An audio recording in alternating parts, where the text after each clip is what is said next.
everyone. This is Revolution Talk. My name is Zeta Ceti. We are here live at MJUnpacked in New York City 2023. And I'm here with Willie McKenzie, CEO of Let's Cook Holdings. Man, what's up? What's up, Zeta? How you doing, buddy? I'm doing good. You enjoying the show or what's up? Yeah, I'm awesome. really enjoying myself. It's a awesome. great show. So tell me about Let's Cook Holdings. What you guys doing? So, I'm a legacy guy from Northern California. We came to Michigan in 2019. Started with a single store and an outdoor farm, and now we have 3 stores, large processing, manufacturing, and then large outdoor, indoor, and greenhouse cultivation facilities. Awesome. All in Michigan. Where at Michigan? All in Michigan, all in northern Michigan. Our headquarters is in a town called Manistee. It's like right there. Okay.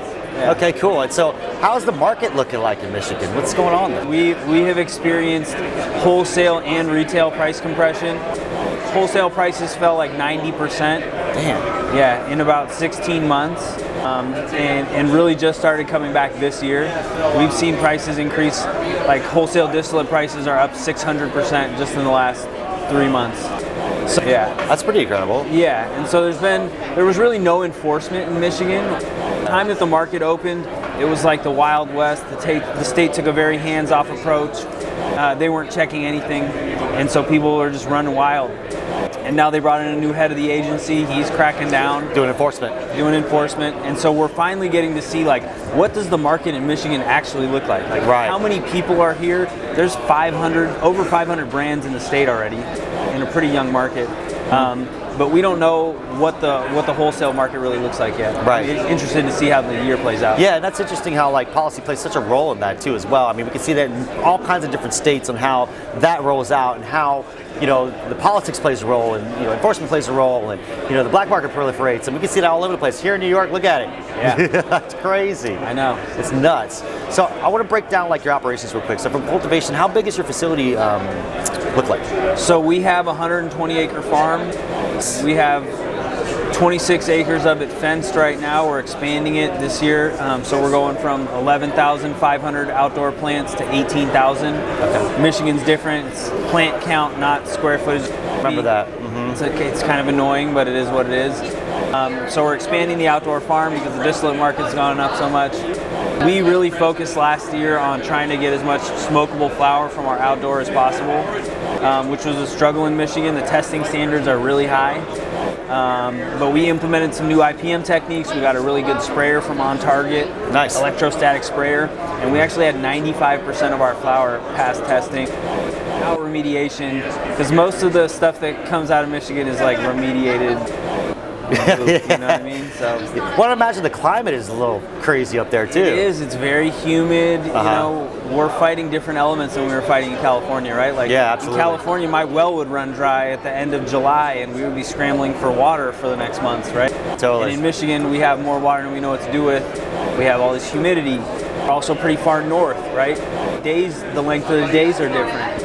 And so, yeah, it's been interesting learning just the environment. So is it like, you said you're outdoor, but is it like greenhouse and outdoor? Is it indoor and outdoor? Like, tell me a little bit about that. So we run a big outdoor, So it's all long season then? Yeah, long season outdoor. Then we also have greenhouse cultivation, and then we do have indoor as well. So yeah, that's probably the best combination. Yeah.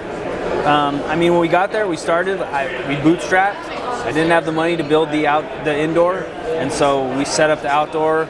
We ran it for a year, and we went out and raised some money, and we started building indoor facility, building some other stores out. So it's been a trip. We had 4 stores. We shut one down. It was in an unlimited license market. We wound up with 25 stores in a town with, 60,000 people, and yeah. So, but what about genetics, man? Are you good genetics coming out? Like, what does that look like? Yeah, we have the good Cali Connects for genetics, so we got a lot of the heat, and we have some really interesting relationships. We work with Marcus from the Humboldt Terp Council for our extracts. He's brought us some really fire genetics. Nice. So I'm really excited about our extract game this year too. Yeah, so let's segue into extracts real quick. So for your manufacturing facility, like, what are you guys doing? BHO, CO2? What are you guys doing over there? Yeah, so we have a Purge Lab BHO system. We do like our biomass facility does like 1,000 pounds a week per shift. And so we're a pretty big distillate producer in that regard. and we're doing live resins, rosins, all the pretty standard stuff. Lots of pre-rolls. We're just rolling out gummies right now. Any new IP coming up that we should know about? No, just doing this, just serving the market, man. Just serving the market. We're serving the market. We just did a licensing deal with Wink, so we're starting to roll out beverages. Oh, cool. So infused beverages, nice. Infused beverages. They do like low dose infused beverages, which are selling really good in Michigan right now. It's an emerging sector in the market. There's not a lot of beverages in the Michigan market at all. Right. I would imagine. So, I mean, is there some regulations that kept that back, or was it? Yeah, I mean, there's some regulations around just the process of introducing a beverage in terms of shelf stability and some of the things around that make it difficult. The kind of facility that you have to produce beverages also. Yeah, bottling. Yeah. Mm-hmm. When the market's bad, trying to raise money to do something like put in beverage manufacturing is tough. Right, it is really tough, man. It's a tough market out there right now, man. It really is. Price compression. We got, inflation. Yeah. Right. All kinds of different aspects that are really causing a lot of trouble. Yeah. Right. And so that's I can understand. It must be pretty difficult, especially because everybody's landlocked too. I mean, that's another thing too as well. Right. You can't. The only way to cross over state lines is by crossing over by IP. Right. And you can do that. Finding a lot of local partners in other states to really take your product and be able to do that. But you can't ship products. Right. So that makes it really difficult. So I could see how that would. Especially in the saturated market, it would cause a lot of issues. Yeah, with that. And it's interesting that you talk about IP. One of our kind of core competencies is manufacturing. So we launched Stizzy in Michigan, so we had the licensing deal for Stizzy. They have transitioned to their own facility now, and we brought in other brands like Wink and some of these other guys that we're manufacturing for now. So that's something that we're really interested in. Right. So you guys are actively working with other brands to bring them into Michigan. Correct. Actively working with other brands to bring them into the Michigan market. From a brand perspective, people want to be in Michigan. Right. It's the second biggest market in the United States. Really? Yeah. Oh man. Okay. Sales-wise, last year, second biggest market in the United States. That's wild. But from an operator standpoint, the price compression was so bad that it was tough. But a lot of people go out of business last year, and I think they say at the end of the bear market, you just got to be standing, right? So I'm still fucking here. Let's go. Look, man, wax your board up and ride the wave, man. Ride that wave. Right. Tell it to all my operators all the time too, as well, and even my staff. It's dynamics, man. You got to be able to flow with those dynamics, just like water. Yeah. Right. Yeah, and coming from the legacy market, professionalizing the business, learning how to control costs, run lean.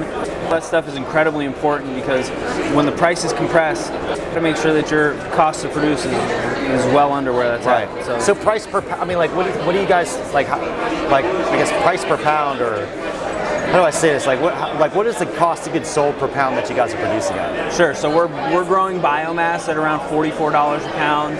We're growing outdoor smokable flower at about $120 a pound. Mm-hmm. Our indoor costs are around $400 a pound. And so even when the market on indoor dropped down to $800, we still were pretty good. You at least could double your money. Not bopping them on the head anymore, but making a little bit of money. Man, I remember I used to get $5,000 a pound. I know. I miss those days. I know, dude. But I'm having fun, right? I always, whenever I get caught up in the minute, the obsession over the price compression and how saturated things are, I just have to remember that we're on the forefront of something, right? The shit that you're doing is wild. You're on the forefront of something big. Rec weed is only in 20 states right now. Bro, we haven't even got to decrim at all. We haven't anything at all at the federal level. We haven't got to interstate distribution, and we haven't obviously got international exports and imports, right? So, I'm telling a lot of folks okay, so if you don't have the money as a cultivator even to, just mass produce for the masses, you're going to get cut out. Even the big boys are going to get cut out if they try to set up in the Midwest or however you want to look at it by other countries like South America or even Africa, for cost of goods sold, right? Yeah. Serving the masses. So focus on genetics, focus on R&D, focus on breeding and branding, focus on branding, right? Because that's what's actually going to get you out there in terms of that. Man, look, flower is flower, really, at the end of the day. Unless you're trying to breed or cultivate specifically for certain kinds of cannabinoid therapies, for instance, right? Medical specifically, which is really fascinating and interesting to see in its own right.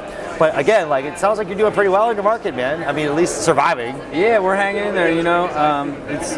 We lost money last year, but we're looking. Well, you good ain't this the year. only one, right? Right. And I learned a lot. Right. And it's good. Especially the importance of brand, right?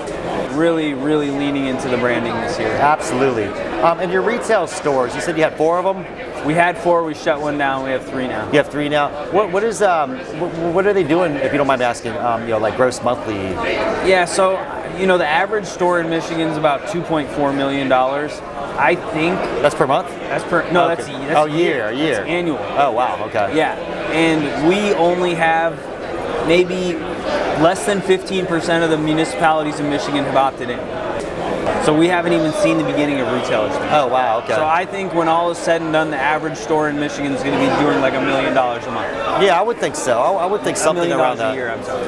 Yeah. Oh, really? $1 million a year? Yeah. Really? I'll cap out at that? Yeah. Oh, man. We have border stores that do, big numbers, right? The Ohio, Indiana, Illinois, Minneapolis, Minnesota, and Wisconsin borders. Those are small stores that do $20 million a year, but for the most part, the stores in the state are doing like $3 million. And so our stores, even like big locations or next to universities or anything like that. I mean, it's still like I think the average store in Ann Arbor, where the University of Michigan is, does $5 million. Interesting. Which, and that's unfortunately they lack the limited licensure, right? Too many places. Too many of them. Too much saturation. Well, Oklahoma's worse. I know. Oklahoma is worse, and that's one of the reasons why Michigan was so bad. Yeah. Right? Because we're too close to Oklahoma. Right. We were seeing a lot of that product come in. Right. So Willie, like Left Coast Holdings, what do you see the future for, man? I'm really been focused on M&A for the last year. Okay. So we are in the middle of an M&A transaction. We're acquiring another company, and then I'm looking for more deals like that to continue to build the company. We spent a lot of time doing construction projects over the last few years.